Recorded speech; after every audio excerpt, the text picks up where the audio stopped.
Caution: this game contains scenes of violence and gore, as well as depictions of criminal acts. These acts are strictly punished by law. Please do not attempt to imitate them. This game also contains themes of sexual violence and self harm. This game is a work of fiction. Any relationship to real persons, groups, places, or crimes is coincidental. Must be because it's cold. Everyone's looking at the ground. So there aren't as many people who want it to be blue. Remy had said something like that before, but when was it again? So even if it's cold, let's look up as we walk. I quickly changed, and Remy and I left for the Kurenai building together. Together, going to school with a girl was something normal people did.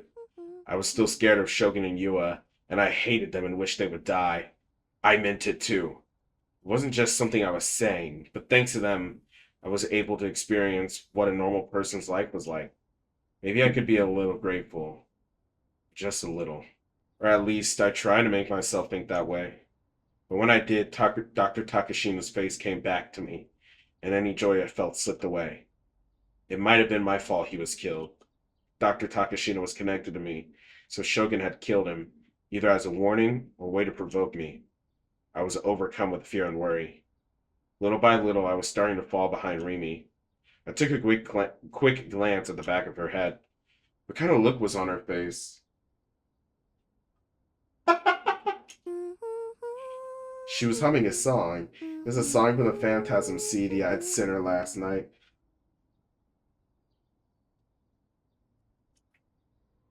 Her steps looked light and carefree. We weren't even talking. How could she seem so happy? Looking at her helped my worries a little. To be honest, why was she being so nice to me? Was the answer inside my memories of her, the ones that I didn't remember? When we got to school, I sent her on ahead and went to the bathroom. This was another survival technique of mine. I really appreciated that she was doing this all for me. But going to school with a girl in tow would mean standing out way too much. In particular, there was no telling what the DQNs in my class would think.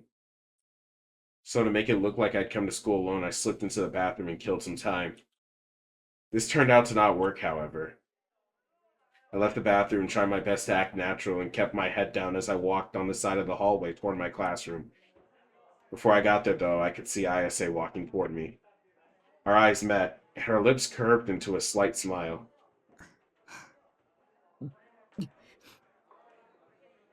Ayase was famous.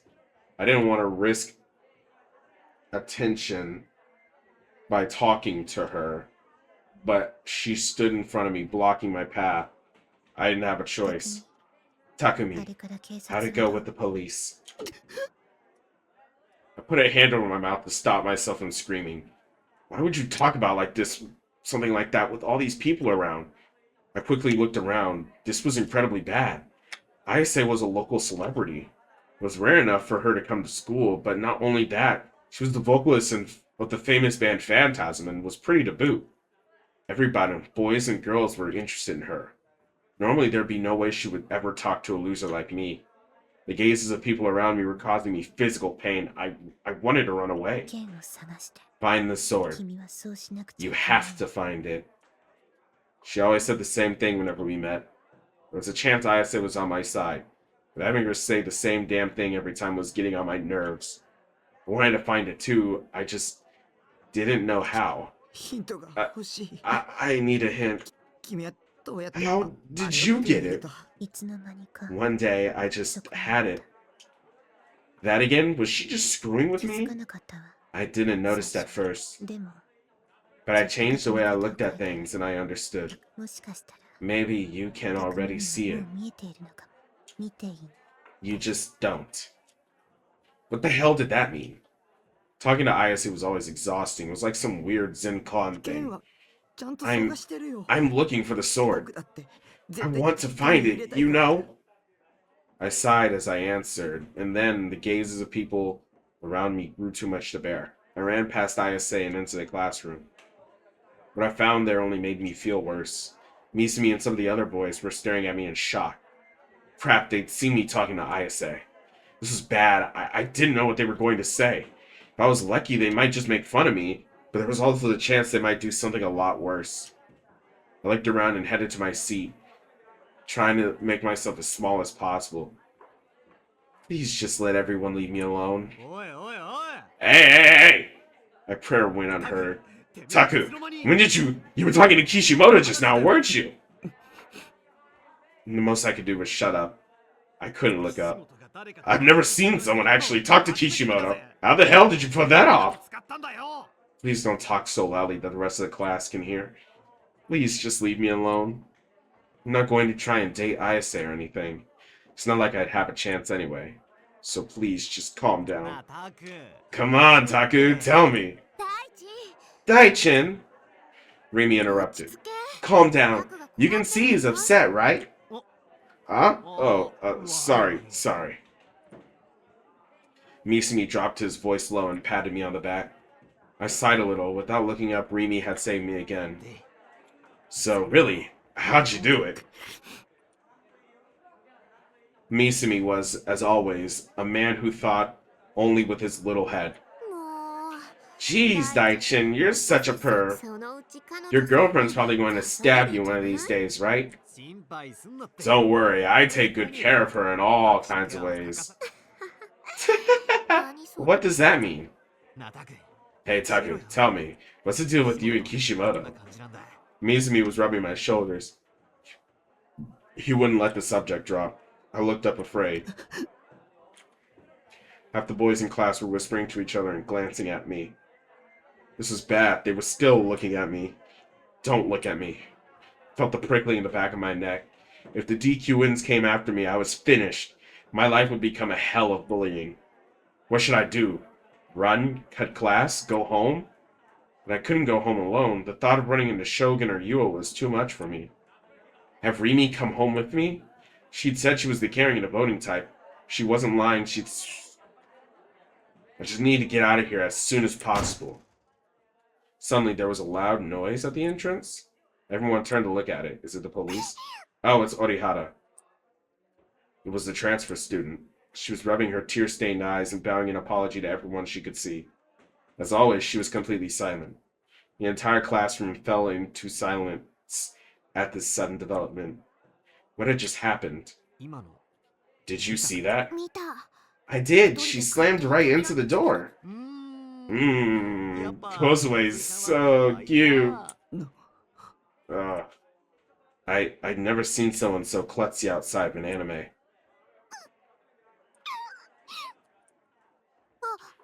Oh, she's crying again. Is she okay? That was a huge noise. Rimi whispered worried, and then headed to the transfer student faster than anybody else. She was pretty nosy from the look of it, or maybe kind was her better word. Rimi got there ahead of me. Wait, I've got to be the one to make Kozue feel better. Mizumi shouted as he raced after her. Kozue's accident was, for me, good luck. All the boys who'd been staring at me were now looking at her. GJ, transfer student. Oh, good job.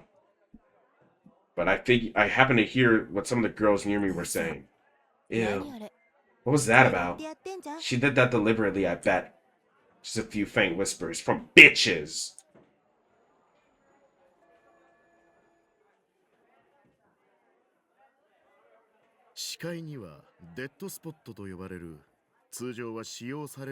Did you know there are several nerve channels in your vision called dead spots, which are not normally used?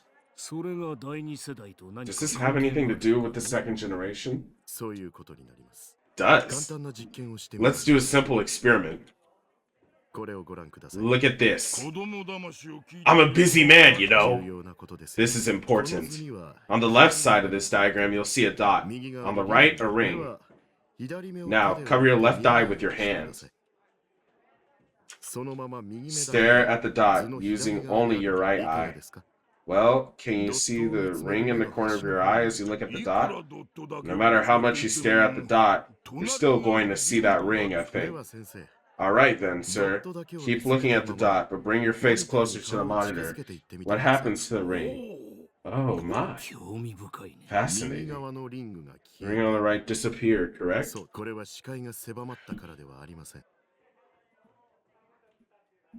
Well, I mean, I have to...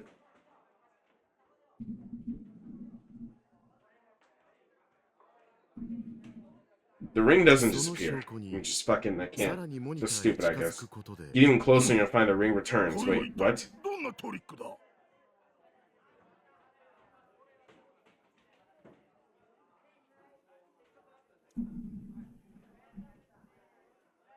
The only time the ring disappears from me, though, is when my hair gets in the way of it. It's no trick. It's one of the functions of the human eye. It's just not one that's often used. These are called dead spots. These are channels used by Noah to create something out of nothing within human vision. Classes had ended, and I was standing by the school entrance. Twilight was spreading over the sky. Several crows were silently flying past me, flapping their wings as they receded into the distance. I was waiting for Rimi. She was on cleaning duty that day. She hadn't promised to walk home with me today, but I was sure she would. I'd been standing here for over 15 minutes waiting for her. I wasn't sure what would happen tomorrow, but I'd made it through today. Misumi had been so desperate to talk to the transfer student that he'd forgotten to ask me any more questions about Ayase.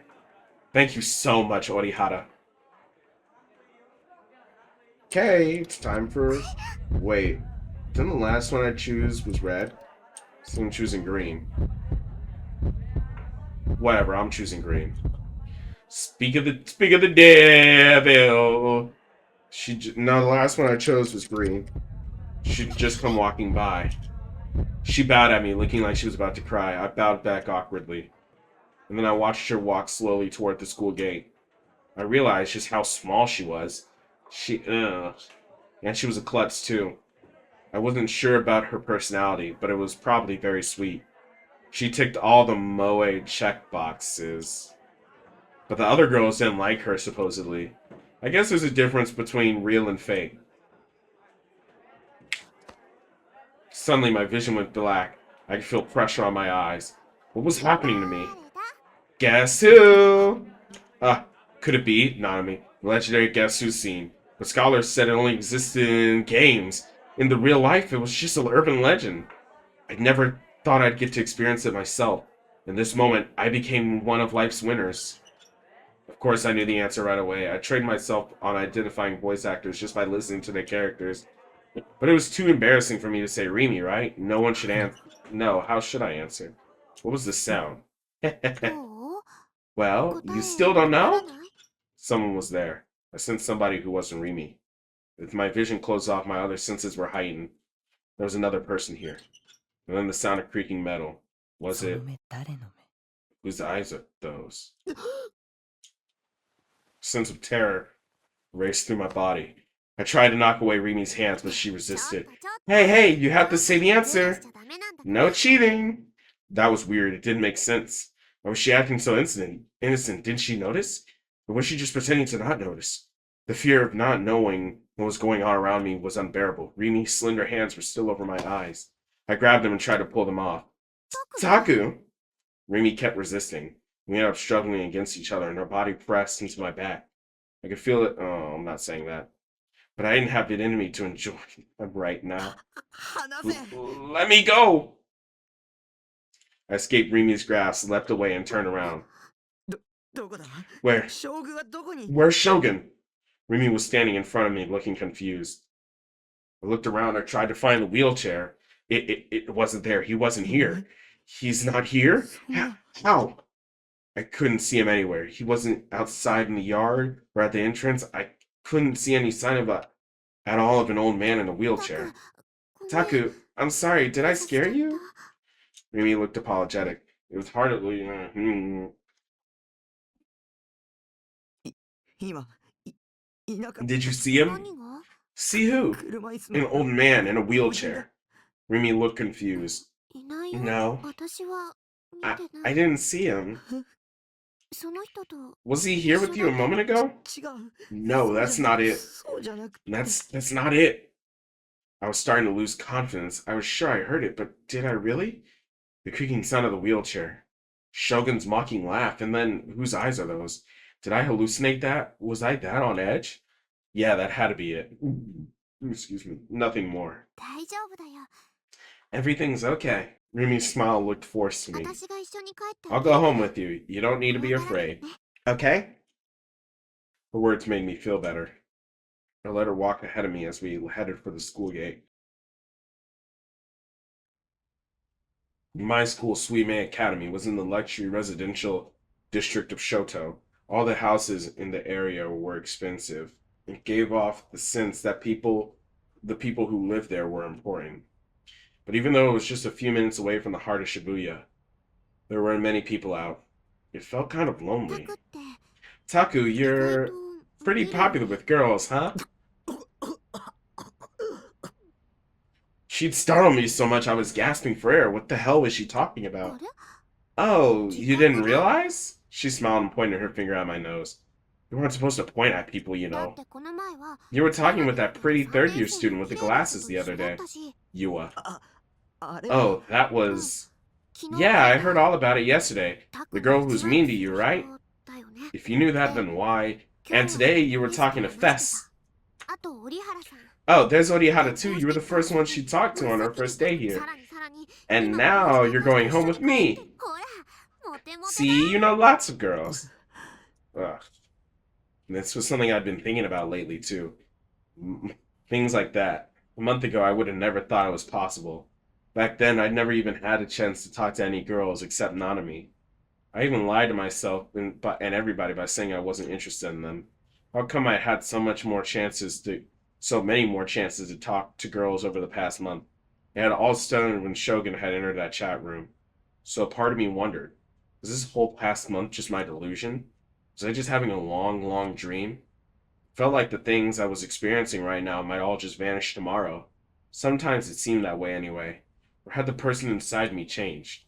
Maybe the person controlling me before now just loved to play by themselves, and the person controlling me now liked working with other characters. Either way, it was hard to believe that this past month was real. Too much had happened. Anyway, I just found out today that Fess goes to our school. And she's in our grade, the next class over.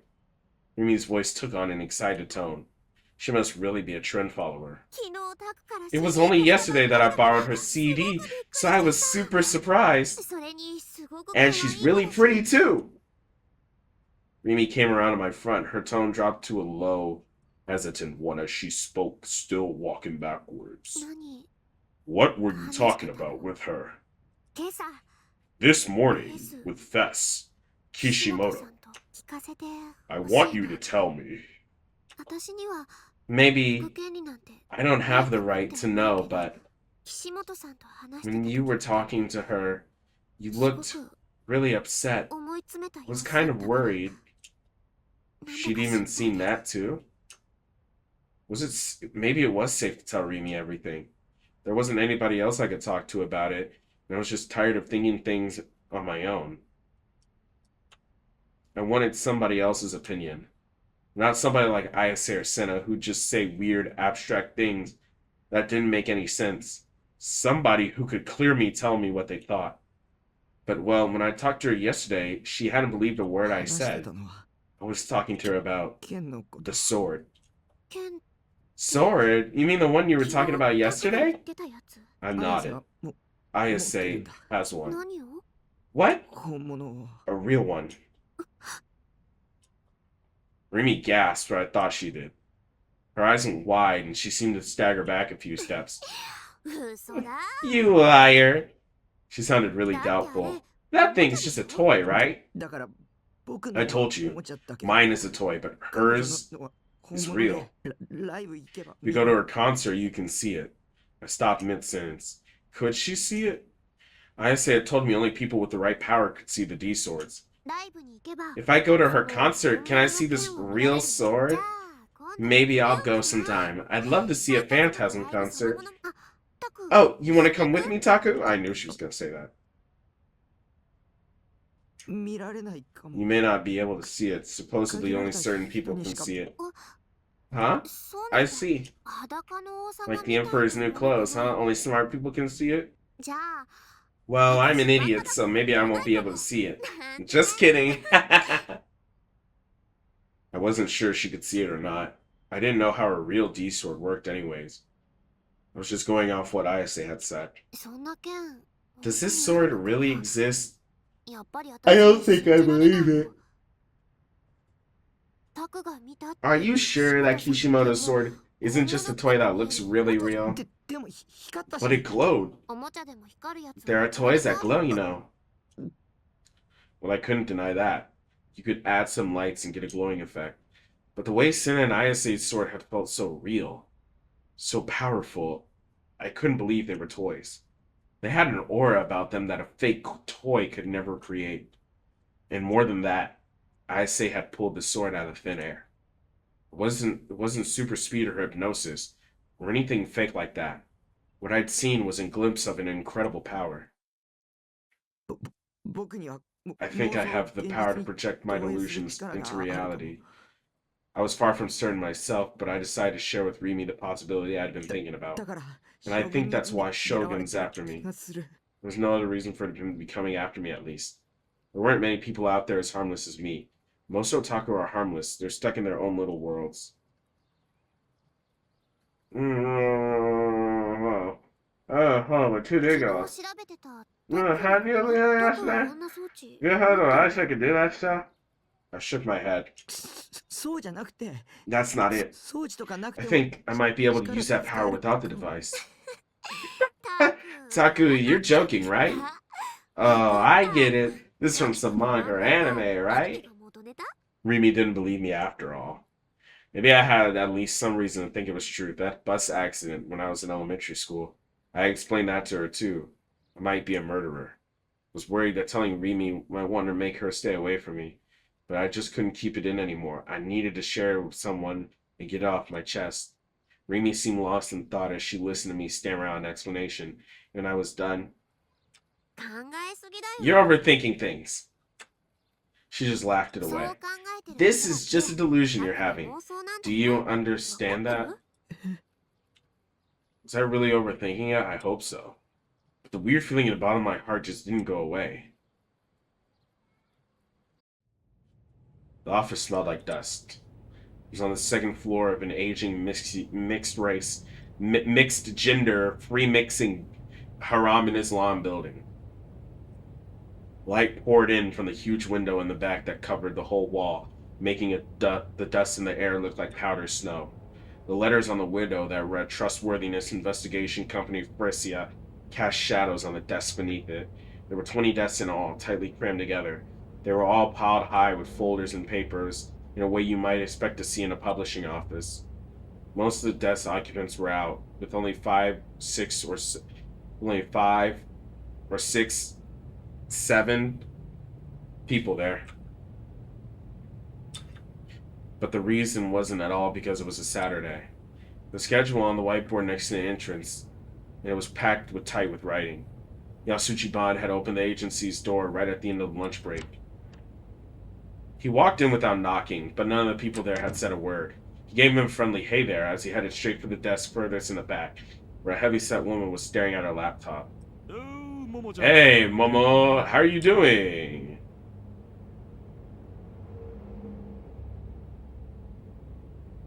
I just fall all of a sudden all the night.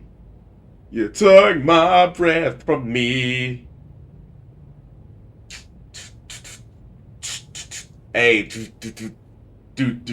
hey, I'm falling in love today. I wanna suck all the air away so that we have to get close together. Even though that makes no sense at all. To make a vacuum seal, our love will be revealed. I want you, I want you, I want you, baby. The woman he had called Momo was Katsuke Momose, president of Frisia. I ain't even read that. An annoyed look on her face and refused to even look up. Ban. Whatever. I am indeed. Got anything on Nugent? Sheesh, I'm a busy woman, you know that? I've got a lot of other jobs to do. This doesn't ruin it for me, by the way. This does not ruin anything for me. I'm diving in. Only then did she look up at him. When she saw the grin on his face. I don't know if her voice is just a joke, or if it's, woke propaganda, but hey, there's the she. There's the word she. So, I mean, is Chaos had Noah woke? She put her hand up to her forehead and shook her head slightly. We're not some kind of secret organization, a subsidiary of the police, you know. You're probably hoping you can get some information for free. But if you got the time to come here, you got the time to go find out the facts for your own damn self. Stop wasting taxpayer money. Also, pay the fee. You can get a list of open spots in our schedule from Miho. You're awful cold, Miss CEO. Momose's attitude seemed to have no effect whatsoever on Bon. He waved his fan indifferently. Did you forget who helped you even start this company? You're still bringing that up? How many years do you think you can say the same thing and still have it work? You're a harsh one. Alright, will this do for your fee? Bon offered a plastic bag with the logo of a local confectionery shop on it. Oh, why didn't you say you brought me something? Thanks as always. Mio, some tea for me and my guests. Momose's attitude changed completely. She called out to one of her employees and opened a bag to examine goodies. Oh, Chestnut Yokan. It's just a season for me. You always know exactly what to get me. Come on, Thon. Don't just stand there. Sit down, sit down. Thanks. Bon chuckled as he pulled a chair from the nearby desk and sat next to Momose. A female secretary brought over 2 paper cups filled with hot tea. So, any new news? Give me a second to enjoy this first. Momose carefully peeled the wrapper off of one of the bars, folded it up, and set it off to the side of her computer. Then she popped open her mouth and tossed the first piece of chestnut yokan in. Momose was a woman who loved Japanese confections. Whenever he wanted to know something, Bon had to bring her some kind of treat. This is so good! I know I'm in no position to say this to anyone, but have you ever thought about going on a diet?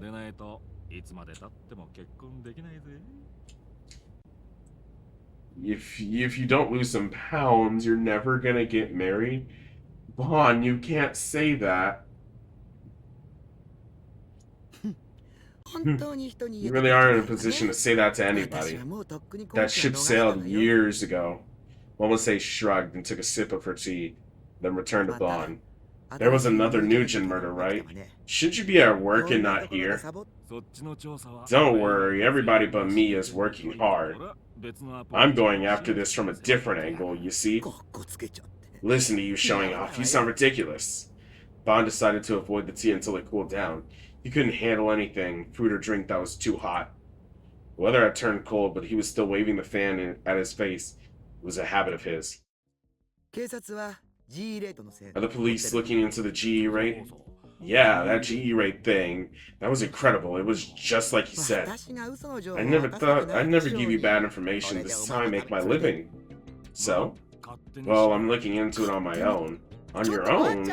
Bon! Mimi's Momose's voice echoed throughout the room. She was always a very forceful woman, and a loud bitch at that.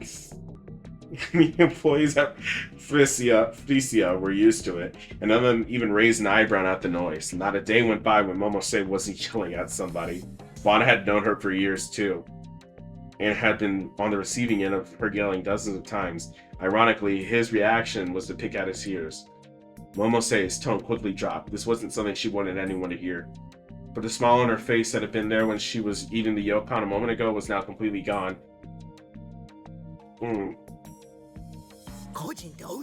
I told you it's dangerous to look into this on your own. Politicians, religions, companies. Do you know how many different groups are involved in this? You know what happened to Dr. Uta when he talked about the GE rate on TV, right? Oh yeah, the guy who got crucified. I've heard that a bunch of times. And you'll hear it a bunch more, that's right, a whole bunch.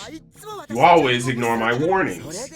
And I'm the one who always has to clean up your fucking messes. Come on, calm down. Have a sip of tea and catch your breath. Momose's reaction was to go for a second piece of chestnut yokan, not the tea. It's fine, I've got Suwa with me. This stuff about the GE rate is too weird to get buy-in from the brass. Suwa's good at his job, and he has a level head on his shoulders, but don't you dare make him do anything risky. Since when were you Suwa's mom? I just feel bad for any promising youth who gets caught up in your crazy plans. Oh, you do you? Bond shrugged. He tried taking a sip of the tea, but it was still too hot. He winced in pain. Is it really possible for biorhythms to make somebody so crazy they kill them? I explained this before, didn't I? I still don't really get it. Does it have something to do with these electromagnetic waves you love so much? Momose sighed and drank her tea. Unlike Bond, it didn't seem to bother her. You know what happens with crime on the night of the full moon, right? Yeah, I guess. There were a lot of accidents and crimes on the night of the full moon. This wasn't an urban legend. It was something you could see for yourself just by looking at the Tokyo police statistics. What would happen if people's biorhythms were affected by something more powerful than the full moon? They'd get excited, right? Is that all? Shibuya is a special town, I told you that, right? When the GE rate goes up, it increases in biorhythm too. And the effects it has are approximately 6,800 times greater than that of the night of the full moon. That's kind of hard number to imagine. Just think of it as so much bigger you can't even compare it. But why now? Before he died, Dr. Ota was saying it's because the GE's rate has been increasingly rapidly for the past 6 months. But that would be impossible without some major change in the makeup of the ground beneath us. A change, huh? Yeah, you'd need enough energy for a volcano to blow up right in Shibuya Scrambled Crossing. A volcano is gonna blow up right in Shibuya Scrambled Crossing. A volcano? It's that powerful? That's how impossible the current G rate is. The professor tried to tell the world only to die during one of the Nugent murders. Did you know that the day before the murder, the TV show he was scheduled to go on was suddenly cancelled? You're sure?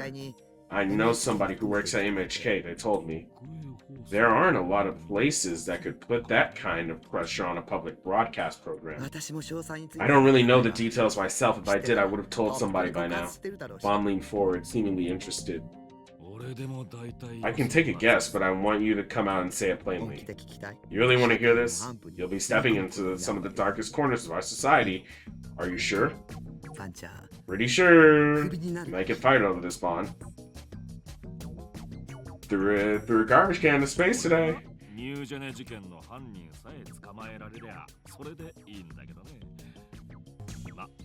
Well, I guess I'll figure out what to do once I hear what you have to say. Momose sipped her tea, using her left hand to type into the laptop. A document appeared on the LCD monitor. It contained a list of information she'd researched on her own. The Meiwa Party. Ooh, we're gonna go look into that. A fictional Japanese political party, one of the two major parties in Japan. The Meiwa Party presently controls both houses of the Diet. Something tells me that the Meiwa Party is a rip on the Liberal Democratic Party. Give me a break, Momo. I was thinking you were gonna give me the name of the political party that wasn't in power, but not. Bond gave a soft, annoyed moan. But his eyes weren't laughing at all. They were filled with the sharp insight of a detective. This nigga's gonna die. This nigga is not seeing the end of the story. Could shake the whole country.